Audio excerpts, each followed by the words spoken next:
All right. We got a Cavs game to discuss. That's what we're starting today. If you want to see the Cavs in action this season, Game Time's the only place you should be getting your tickets online. Game Time gives the advantage back to the fans. It is fast, easy, and backed by the Game Time guarantee, meaning you'll always get 100% authentic tickets delivered on time and at the best prices. Plus, all fees are included, so the price you see is the price you pay. Download the Game Time app, create an account, and use promo code LOCKEDONNFL for $20 off your first purchase. Once again, that's promo code LOCKEDONNFL for $20 off. Swipe, tap, ticket, and go. Download Game Time today. Guys, the Cavs lost their season opener to the Knicks last night, 119-111. We'll dive into some specifics in a second, but I do want to say I found it very funny last night that after the Cavs loss, there were a lot of people freaking out after one game. Really? And it was the same group of people that told me the regular season was irrelevant. So I just wanted to point out who was freaking out? Oh, you see my Twitter mentions. Oh, I thought you were talking about like No. us. You guys, I'm giving you credit. I was very proud of all you guys for not sending any blasphemous texts in the group chat last night. The sky is falling. When all summer when I was doing Cavs content, the responses were, wake me up in April. And then those same people were like, oh my God, blow this team up. It's time to erupt. However, with that being said, Jarrett Allen put on an inexcusable performance last night. That's the only thing 4 I points, said. 4 rebounds in 28 minutes. That was simply not good enough. And for the Cavs to sustain their status as one of the top teams in the East, they're going to need a lot more from their starting center. Yeah, I mean, you can't have four. Did you say the stat there? 4 rebounds in 28 4 minutes? points, 4 rebounds, 28 minutes. I mean, that's what if he's not getting rebounds, he's useless. What I hate about last night's performance Yeah. is that it's been this narrative for years that the Cavs are soft. Yeah. And that kind of just fell into the narrative again. Like, it was a point where I think Richard Jefferson them said that the Cavs was getting our rebound like 18-7 or something like that. Yeah. And I'm just like, what?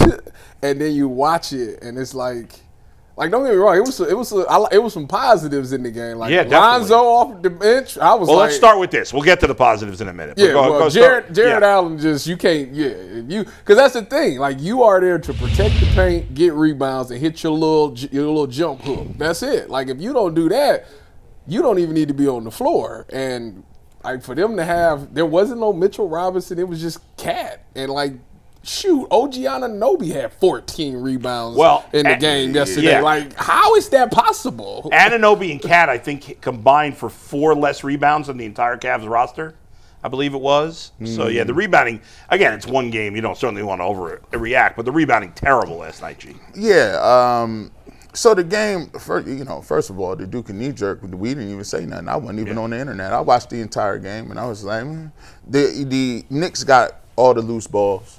They had a lot of they shot a lot of threes. They had a lot of long rebounds. But the 50-50 balls the Knicks got, and, when you look at Jarrett Allen, I can't really – I'm not going to jump into whether the other guys played and missed shots, because there was some people missed some shots that, I think they would normally make. But the problem with Jarrett Allen is this ain't about skill level. It ain't about skill level. This is about intensity and heart.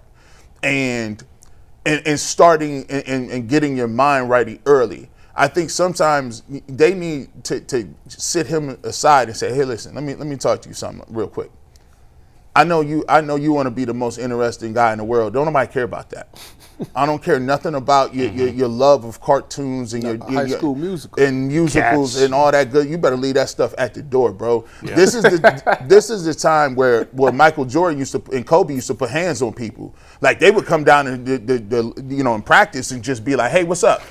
Smack you right upside the face and be like, "What is that for, Kobe?" "Cause you soft, bro.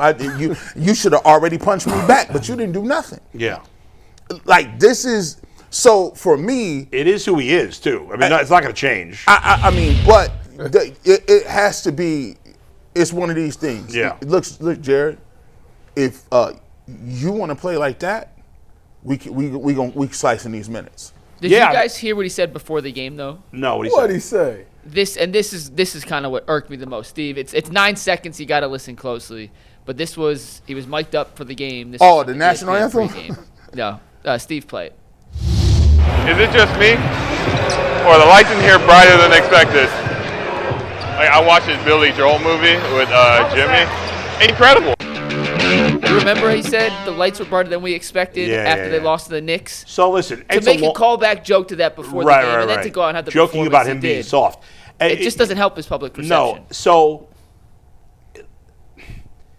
it's one game. I don't want to get carried away. Right. But the Cavs appear, and this is, we got a long way to go. You got to stay healthy. But it appears that the Cavs are pretty deep. Right? Now, I don't know if they're deep enough to cut Jarrett Allen minutes too much. They're going to need contributions from him. But if he's out there for 28 minutes with 4 rebounds, that is a disaster. Now, it's probably an anomaly because even as soft as he is, he usually gets his rebounds. But you can't have 4 rebounds in 28 minutes. Jarrett Allen is a player that no longer fits the NBA. And it's gotten worse in the last few years because we've got to the point where now almost every big man shoots, right? Even over the last 5 years, that has really changed. You know, when Larry Nance Jr. first came in the league, he wasn't shooting threes. Now he's a great three-point shooter. Hit 2 and that's last night. and he just doesn't have a game that fits the NBA now. More than anything with Jarrett Allen, he is, and his production is highly tied to the point guards he's playing. Yep. And without Strus and without Darius, he's the one that offensively is going to see the biggest drop-off because he just doesn't create shots for himself. Like, even last night in the third quarter, there were 2 times where the Knicks switched to Donovan Jarrett pick and roll. They had Tyler Kolek, their little backup point guard, the lefty from Marquette. The next big hyped white kid. Yeah, that's on Jarrett happening. Allen in the post. And the Cavs don't even look that way because it's not that I don't think Jarrett Allen's incapable of doing post moves on a guy like that, but they just don't even think of it as an option. My issue with Jarrett is even without Darius and Strus and Hunter and these other creators on the floor, you can control your effort, your intensity, your ability to impact the games, even if you're not getting the ball. And the fact that we're having this conversation, we've been doing the show for 3.5 years, right? Yeah. Probably the 24th time we've had this conversation. It's never going to change. It kind of is who he is, and it always the unpredictability of when you're going to get a good Jarrett game or a completely invisible Jarrett game. Yeah. You don't know. And when you have a core 4, and I know you hate that term, Bull, but it is what it is, right? He is labeled as one of the core 4 members.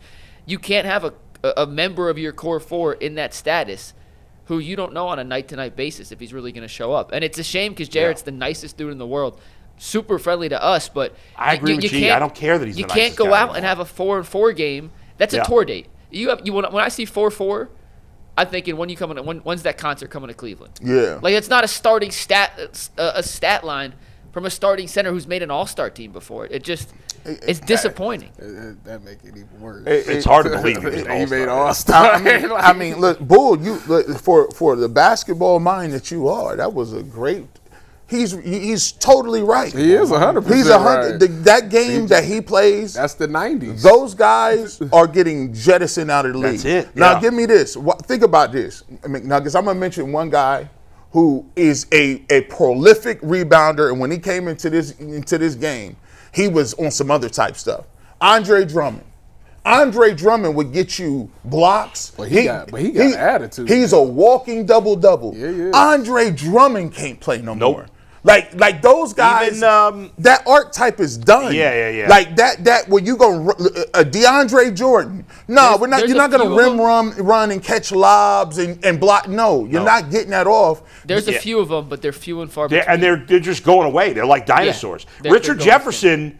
In fact, Richard Jefferson during the broadcast, that play you're talking about, he was like, they got to get the ball to Jarrett Allen. They never think to get the ball to Jarrett Allen. That's just not the way the NBA works anymore. Yeah. I thought some other things to take away from yesterday. Yeah. Without Strus. Well, let's get to the positives. Yeah. Yeah. Without it was. And by the way, it's one game. Positive. Yeah. One more negative before the positive. And this is directly injury related, and I think it's going to be something that continues till they get some of these guys back. They just don't have many creators. Like, that's why we saw Evan Mobley be as aggressive early as he had to be. That's why we saw Donovan take over in the third quarter.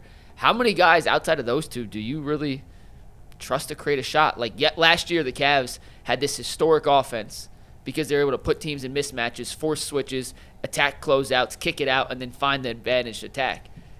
Sam Merrill's not beating guys off a closeout. Dean Wade's not beating guys off a closeout. Jalen Tyson's not beating guys off a closeout. Larry Nance Jr.'s not beating guys off a closeout. Jarrett Allen's not beating guys off a closeout. Where are your Tyrese Proxy? I mean, Tyrese Proctor played well. Yeah, he actually played pretty well. But that was the biggest thing. Clips of. I said, okay. That was kind of the biggest thing I took away was like, without those guys, like this offense is gonna look wonky. Like it's gonna be clunky until it gets better, which is fine. I got to give Strus some credit. I thought he looked cool in that outfit he was wearing. He did. I like Darius. I like Darius' Special Gadget coat too. No, I am gonna give. There are a couple of people, right? Yeah.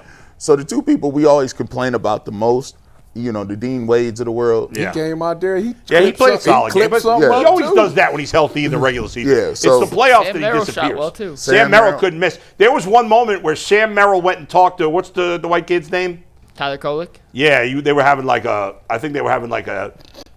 not really buying that we're in the NBA white guy moment. I think they was talking about their financial advisors. They was like, listen, I got this hot stock. I'll tell you the truth. Part of the reason I bring up the white guy thing all the time, and a lot of times I'm just joking when it comes to this, but it irritates some people, so I like to. Yes. No. G, what'd you think of Mobley's aggressiveness early? So here, like the Mobley thing it was a mixed bag to me. Because, and I don't know what you guys think, because where you at with this? Overall, I thought he was very aggressive, and he was doing some things out there that we hadn't, like, really seen him do. Like, he was just taking quick threes. Like, I feel like in the past, it was like a long setup, and then he was in transition. Transition threes. His best place, so Lonzo came down, dimed him up, he got the ball, hit a fadeaway.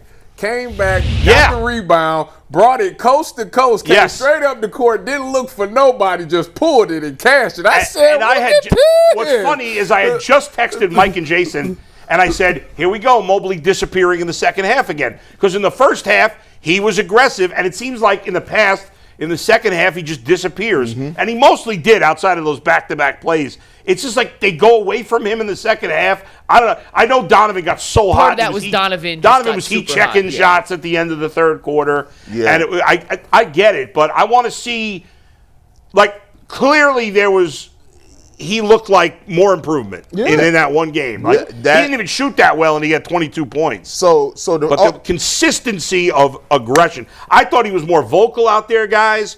I thought he was,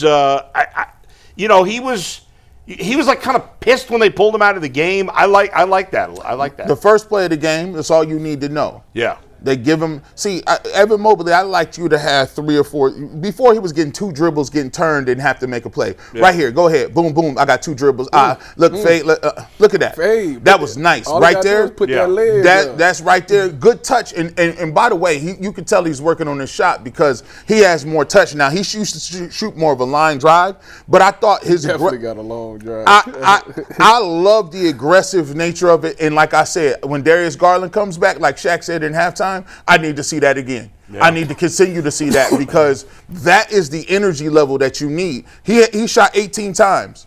Yeah. Bring that back up. Yeah. He should have shot about 25. Right, and that he wasn't as aggressive in the second half. 25. Because this is one of them games, and the thing that I'll ask you this, McNuggets, because here I was thinking about it. I was saying in my mind, Evan Mobley has to decide and figure out when is my time. And sometimes you got to figure out what type of game it is. In this game, a lot of others wasn't doing nothing. It's on the road. Yeah. So if Donovan got it going, now you got to get it going with Donovan because you can't pass the ball and make sure. Yeah. So what you need to do is figure out, this is a 25-shot game for me. I like what he was doing with the 18. I like the transition stuff. I like he's improved his handle, but give me even more.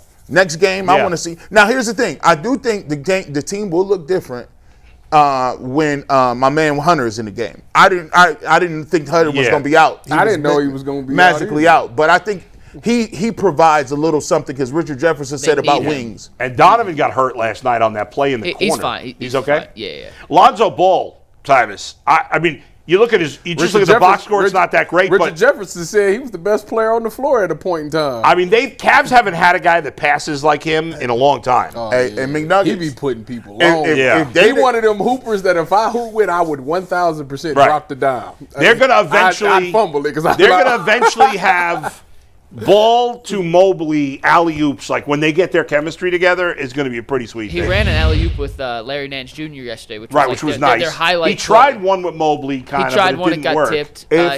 I thought he took 7 threes last night. That's probably a little on the high Yeah, I end. was a little surprised by But I that. thought 5 of the 7 were good shots. And Yeah, the last sometimes- one was not. Yeah, the last one was bad, Yeah. and the first one was at the end of the shot clock, not great. But sometimes it's the process over the results, and you're going to miss shots some nights. Like, it just happens. I thought the process, 5 of those 7 threes were pretty good looks. He's got to make it. 13, Mike. It only added up to 13 I know. last night. And if I've he paid makes 2 of attention those to that. threes, he's right at that 18. So Right, yeah, you yeah. see, but his impact was felt early on. Last doubt. thing on Mobley before we get Zach Jackson in here. In the first half, he had a usage rate of 37.5. Yup. Where do you think that would have ranked in the NBA last year? Usage rate 37.5. That probably 10th. third. You're right, G. Third, behind Giannis and behind Luka. That's it. So that's how much they were putting on Evan's shoulders early in Yeah. the game. In the second half, obviously Donovan went nuclear. I also think they mentioned Mobley looked a little tired. It's tough to tell from the TV Yeah. broadcast. When It's you the go first from, game. When you Yeah. go from having a career usage rate of 18 to 37.5. Yeah, sure. You're going to be a little like you got to adjust to that, Yeah. which is why I think his shot attempts went down, but people were freaking out. No, online freaking out last is stupid. night. That's- Over him missing some By the way, shots. later- And real quick. Yeah. Kenny Atkinson said, I just want to reiterate his point here. By putting more on Mobley's plate, it's something he's not used to. It's going to be a little bump in the road. Yeah, It's not sure. going to be a perfect transition, but you have to go through these bumps to get to the point where you Absolutely. can count on Mobley later in the season to handle more of that offensive load. Anybody freaking out is a certifiable idiot. No offense, but you are. It's one game, and there's a long process along the way. Later, we got to talk about Wemby and what he did last night because Absurd. he made Anthony Davis look like Muggsy Bogues yesterday.